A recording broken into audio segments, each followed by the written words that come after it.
सत्य, प्रेम और त्याग की गाथा। गहरे जंगल के बीच एक छोटे से आश्रम में स्वामी अद्वैतानंद निवास करते थे।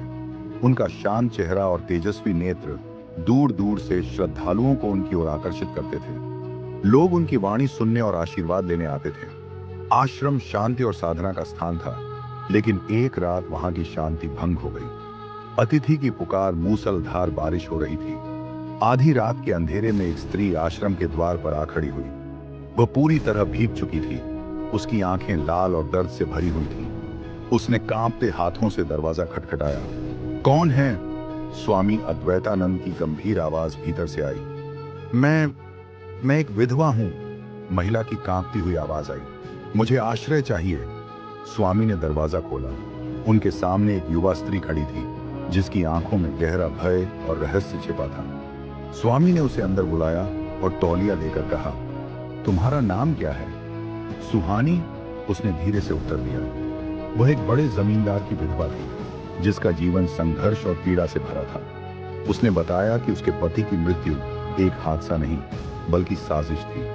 उसके ससुराल वालों ने उसे घर से निकाल दिया था और अब वे उसे भी मारना चाहते थे। स्वामी अद्वैतानंद ने उसकी व्यथा सुनी और महसूस किया कि यह केवल एक दुखी स्त्री नहीं, बल्कि एक भयभीत आत्मा भी थी।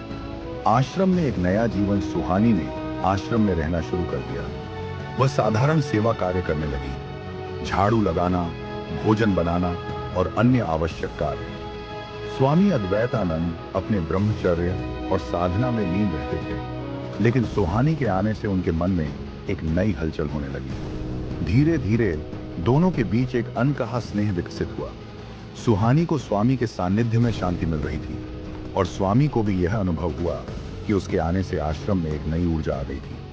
खतरे की आहट। एक दिन आश्रम के बाहर कुछ अजनबी लोग आए और सुहानी के बारे में पूछताछ करने लगे। स्वामी अद्वैतानंद ने उन्हें टाल दिया, लेकिन उनके जाने के बाद सुहानी से पूछा, यह लोग कौन थे?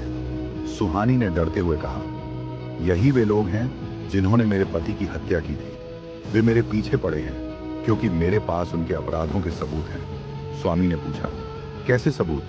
सुहानी ने अपने बालों में छिपी एक छोटी डिब्बी निकाली, जिसमें कुछ कागजात और एक पेन ड्राइव थी। स्वामी ने गंभीर स्वर में कहा, अब समय आ गया है कि हम इन सबूतों को पुलिस को सौंप दें। लेकिन सुहानी घबरा गई। वे लोग बहुत ताकतवर हैं स्वामी जी, वे पुलिस को भी खरीद सकते हैं। सत्य की शक्ति सबसे बड़ी होती है, स्वामी अद्वैतानंद ने मुस्कुराते हुए कहा। हमें डर के कारण चुप नहीं रहना चाहिए। अन्याय तभी फलता फूलता है जब लोग भयभीत होकर सत्य नहीं बोलते। प्रेम, धर्म और संघर्ष। समय के साथ स्वामी और सुहानी के बीच भावनाएं गहरी होती गईं। स्वामी के लिए यह एक धर्म संकट था। एक ओर उनका ब्रह्मचर्य था और दूसरी ओर सुहानी के प्रति उनका स्नेह। स्वामी जी, सुहानी ने एक दिन कहा, मैं जानती हूं कि मैं आपके जीवन में एक अजनबी की तरह आई हूं, लेकिन अब आप ही मेरे जीवन का सहारा हैं। स्वामी चुप रहे। उनका हृदय और मस्तिष्क आपस में संघर्ष कर रहे थे। उन्होंने भगवान से मार्गदर्शन के लिए प्रार्थना की।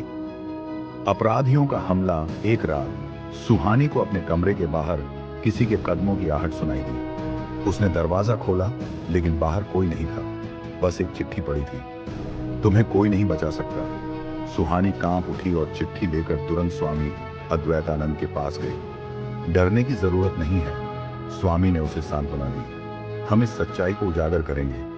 अगले दिन वे पुलिस स्टेशन जाने की तैयारी करने लगे, लेकिन तभी कुछ अजनबी आश्रम के बाहर मंडराने लगे। यही वे लोग हैं, सुहानी ने कांपती आवाज में कहा। अब सावधान रहना होगा, स्वामी अद्वैतानंद ने कहा। भगवान हमारी रक्षा करेंगे। सत्य की जीत। अगली सुबह स्वामी और सुहानी सबूत लेकर पुलिस स्टेशन की ओर निकले, लेकिन रास्ते में उन पर हमला हो गया। दोनों ने दौड़कर खुद को बचाने की कोशिश की, लेकिन अपराधियों ने उन्हें चारों ओर से घेर लिया। स्वामी अद्वैतानंद ने बहादुरी से उनका सामना किया, जबकि सुहानी ने पुलिस को बुलाने की कोशिश की। अंततः पुलिस समय पर पहुंची और अपराधियों को गिरफ्तार कर लिया। लेकिन इस संघर्ष में स्वामी अद्वैतानंद गंभीर रूप से घायल हो गए। स्वामी जी, आप मुझे छोड़कर मत जाइए, सुहानी रोते हुए बोली। स्वामी ने धीमी आवाज में कहा, सत्य के लिए बलिदान सबसे बड़ा धर्म है। उन्हें अस्पताल ले जाया गया, जहां सुहानी ने उनकी सेवा की। कुछ दिनों बाद जब स्वामी स्वस्थ हुए तो उन्होंने कहा, अब तुम्हारा जीवन नई दिशा में बढ़ेगा। सुहानी ने भावुक होकर कहा, आपके बिना मैं यह सब नहीं कर पाऊंगी। स्वामी ने कहा, अब तुम्हारे पास एक उद्देश्य है, इस आश्रम को संभालो और जरूरतमंदों की सेवा करो। अंतिम विदाई कुछ समय बाद स्वामी अद्वैतानंद ने कहा, अब मेरा समय आ गया है, मुझे हिमालय जाना होगा। सुहानी ने रोते हुए कहा, आप हमें छोड़कर मत जाइए, जीवन में सबसे बड़ा प्रेम त्याग में है। स्वामी ने कहा, तुम मेरी स्मृति को सेवा के रूप में जीवित रखना। स्वामी हिमालय के लिए प्रस्थान कर गए और सुहानी ने आश्रम की पूरी जिम्मेदारी संभाल ली। रहस्य का उजागर होना एक दिन आश्रम की सफाई करते समय सुहानी को एक संदूक मिला। उसमें एक पत्र रखा था, स्वामी अद्वैतानंद के भीतर तुम्हारे मृत पति की आत्मा प्रवास कर रही थी, तुम्हारी रक्षा करने के लिए ईश्वर ने उसे भेजा था। अब जब न्याय मिल चुका है, ईश्वर ने उसे वापस बुला लिया है। सुहानी की आंखों से अश्रु बहने लगे। उसने परमात्मा को धन्यवाद दिया और पूरे श्रद्धा एवं भक्ति से आश्रम में सेवा करने लगी। प्रेम, त्याग और सत्य की यह गाथा अमर हो गई। सच्चा प्रेम पाने में नहीं बल्कि त्याग में है, और यदि ईश्वर हमें दुख देता है तो उस दुख से बाहर निकलने की शक्ति भी देता है। यामिन जय श्री कृष्ण एन मत संयम वेरो।